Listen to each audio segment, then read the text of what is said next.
ഗുരു ബ്രഹ്മ ഗുരു വിഷ്ണു ഗുരുദേവോ മഹേശ്വര ഗുരു സാക്ഷാത് പരബ്രഹ്മ തസ്മൈ ശ്രീ ഗുരുവേ.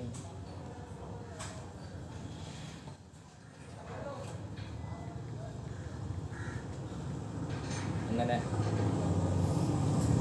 നവരാത്രി 4-ാം ദിവസമാണ്.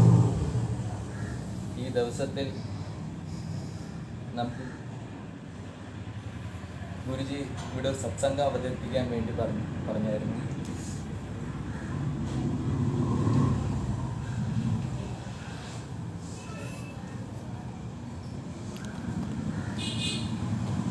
അപ്പോൾ ഇവിടെ കുറേ പൊമ്മക്കുളു ഒരുക്കി വെച്ചിട്ടുണ്ട്.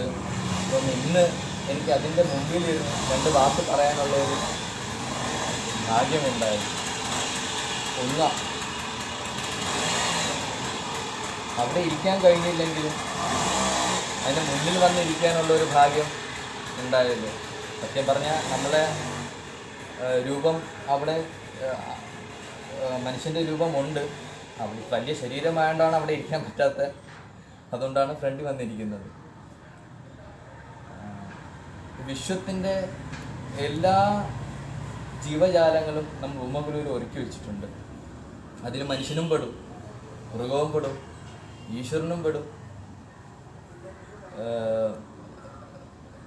എല്ലാ വൃക്ഷങ്ങളും ചെറിയ ചെറിയ ചെടികളും പെടും.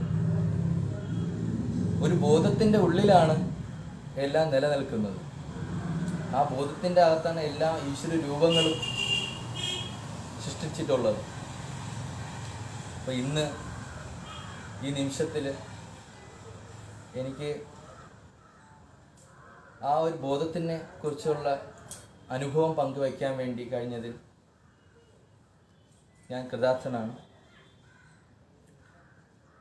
പക്ഷെ ആ ബോധത്തിനെ കുറിച്ച് പറയാൻ വേണ്ടി സത്യം പറഞ്ഞാൽ നമ്മൾ ആരുമല്ല. കാരണം ആ ബോധത്തെ അറിഞ്ഞ ആളിന് മാത്രമേ അതിനെക്കുറിച്ച് സംസാരിക്കാൻ പറ്റൂ. ഒരു ആത്മീയ വ്യക്തിയെക്കുറിച്ച് പറയുമ്പോൾ ആ ആത്മീയ യാത്ര ചെയ്ത അനുഭവങ്ങൾ മാത്രമേ ഷെയർ ചെയ്യാൻ കഴിയൂ. ആ അനുഭവങ്ങളാണ് ഞാൻ നിങ്ങളുടെ മുമ്പേ ഷെയർ ചെയ്യാൻ ആഗ്രഹിക്കുന്നത്. സത്യം പറഞ്ഞാൽ ഞാൻ ഏകദേശം 10 വർഷത്തോളമായി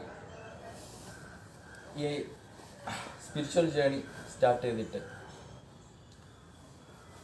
പണ്ടൊക്കെ ക്ഷേത്രത്തിൽ മാത്രമായിരുന്നു എൻ്റെ ആ ഒരു ശക്തി ഇരിക്കുന്നത് എന്നുള്ളൊരു ബോധം എനിക്കുണ്ടായിരുന്നു. അതുകൊണ്ട് അവിടെ മാത്രമേ പോകുമായിരുന്നു. ഗുരുജിയുടെ സമക്ഷം വന്നതിന് ശേഷമാണ് ഈശ്വരൻ എല്ലാ സ്ഥലത്തുമുണ്ട് എന്നുള്ളൊരു ജ്ഞാനം നമുക്ക് തിരിച്ചു കിട്ടിയത്. ആ ജ്ഞാനത്തിൽ നമ്മളെ ശരീരത്തിലും ഈശ്വരനുണ്ട് എന്ന ഒരു സത്യവും തിരിച്ചറിഞ്ഞു. അങ്ങനെ ശരീരത്തിൽ ഈശ്വരൻ ഉണ്ടെന്ന് അറിഞ്ഞപ്പോൾ ശരീരത്തിൽ എവിടെയാണെന്നുള്ളൊരു ചോദ്യമുണ്ടായി സ്വാഭാവികമായിട്ട്. ആ ചോദ്യത്തിന് പിന്നെയും ചിന്തിച്ചപ്പം ഹാർട്ടിനെ കുറിച്ചുള്ള ഒരു ഇൻഫോർമേഷനാണ് എനിക്ക് തിരിച്ചറിവായിട്ട് തോന്നിയത്. നമുക്കെല്ലാവർക്കും ഹാർട്ടുണ്ട്. ഹാർട്ട് പ്രവർത്തിച്ചുകൊണ്ടേ ഇരിക്കുള്ളൂ. പക്ഷെ അതിനുള്ള ഇൻപുട്ട് എവിടെ നിന്നാണ് കിട്ടുന്നത് എന്ന് നമ്മൾ ചിന്തിച്ചിട്ടുണ്ടോ? സത്യം പറഞ്ഞാൽ അത് ഓട്ടോമാറ്റിക്കായിട്ട് വർക്ക് ചെയ്യുന്നുണ്ട്. ആ ഓട്ടോമാറ്റിക്കായിട്ട് വർക്ക് ചെയ്യുമ്പോൾ അതിന് ഇൻപുട്ട് എവിടെ നിന്ന് ആരും ചിന്തിച്ചിട്ടില്ല. പക്ഷെ അപ്പോൾ ആ ഉള്ളിലാണ് സത്യം ഇരിക്കുന്നതെന്നുള്ളൊരു എക്സാക്ട് എക്സാമ്പിളാണ് ഈ ഹാർട്ട് എന്ന് പറഞ്ഞ ഒരു സത്യം.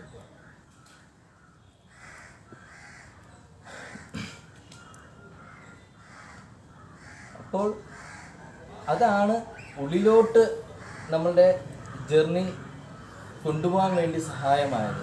അപ്പോഴാണ് മെഡിറ്റേഷൻ എന്തെന്ന്, സാധന എന്തെന്നും അതിനെക്കുറിച്ചുള്ള യാഥാർത്ഥ്യം തിരിച്ചറിഞ്ഞത്.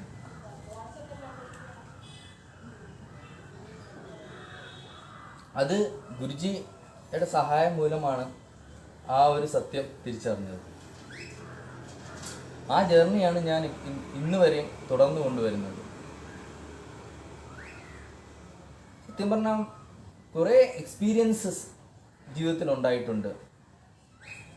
ആ എക്സ്പീരിയൻസിൽ ഒരു എക്സ്പീരിയൻസാണ് ഞാൻ ദുബായി പോയ ഒരു എക്സ്പീരിയൻസ്. അവിടെ അവിടെ ഏകദേശം 6 മാസത്തോളം വർക്ക് ചെയ്തു. ആ വർക്ക് ചെയ്ത